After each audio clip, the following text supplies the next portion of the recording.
Hello everyone, આજે આપણે બનાવીશું એકદમ ઢાબા સ્ટાઇલ દમ આલુની રેસીપી। બાફેલી બટેકી લઈ લીધી છે। બટેકીને આપણે 70% જેટલી જ બાફવાની છે, ઓવરકુક નથી કરવાની। બટેકીને આપણે કાંટા ચમચીની મદદથી હોલ કરી લઈશું। બટેકીમાં હોલ કરવાથી મસાલાનો ફ્લેવર બટેકીમાં અંદર સુધી આવે છે। તો આ રીતે બાકીની બધી જ બટેકીમાં હોલ કરી લીધા છે અને હવે આપણે પ્યોરી તૈયાર કરી લઈશું। એ મીડિયમ સાઇઝના ટમેટાને રફલી કટ કરી લીધા છે।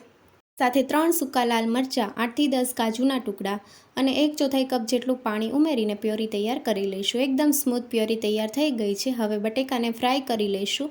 4 મોટી ચમચી જેટલું તેલ ઉમેર્યું છે અને બાફેલા બટેકા ઉમેરવાના છે।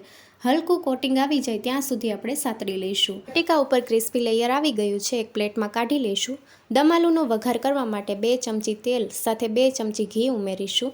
1 ચમચી જીરું, તમાલપત્ર, તજનો ટુકડો, લવિંગ સાથે 3 થી 4 મરી ઉમેરીને સાતળી લઈશું। ચપટી હિંગ ઉમેરીશું। 2 મીડિયમ સાઇઝની ડુંગળીને ચોપરમાં ચોપ કરીને ઉમેરશું। ડુંગળી સતળાઈ ગઈ છે। સ્વાદ પ્રમાણે મીઠું, હળદર પાવડર, લાલ મરચું પાવડર, 2 ચમચી દમ આલુ મસાલો ઉમેરીને સાતળી લઈશું।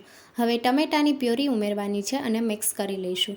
તેલ છૂટું પડે ત્યાં સુધી થવા દઈશું। 1 થી 2 મિનિટ જેવું થઈ ગયું છે। ગ્રેવીમાંથી તેલ છૂટું પડવા લાગ્યું છે। આ સમયે આપણે બાફેલી બટેકી ઉમેરવાની છે અને મિક્સ કરી લઈશું। ગ્રેવીને થોડી પતલી કરવા માટે અડધો કપ જેટલું પાણી ઉમેરવાનું છે અને મિક્સ કરી લઈશું। હવે બટેકીમાં સરસ એવો ફ્લેવર આવે તે માટે આપણે 5 મિનિટ માટે થવા દઈશું। ઢાંકણ ઢાંકી દઈશું। 5 મિનિટ પછી ઢાંકણ ખોલીને જોઈએ તો ગ્રેવી સરસ એવી ઉકળી ગઈ છે। હવે 1 ચમચી કસૂરી મેથી, 1 ચમચી ખાંડ, 2 ચમચી મલાઈ ઉમેરીશું અને મિક્સ કરી લઈશું। 1 મિનિટ માટે થવા દઈશું। 1 મિનિટ જેવું થઈ ગયું છે। તેલ પણ છૂટું પડવા લાગ્યું છે। કોથમીરના પાન ઉમેરીશું અને ગેસની ફ્લેમ બંધ કરી દઈશું। એકદમ ઢાબા સ્ટાઇલ દમ આલુ તૈયાર છે। Thank you for watching.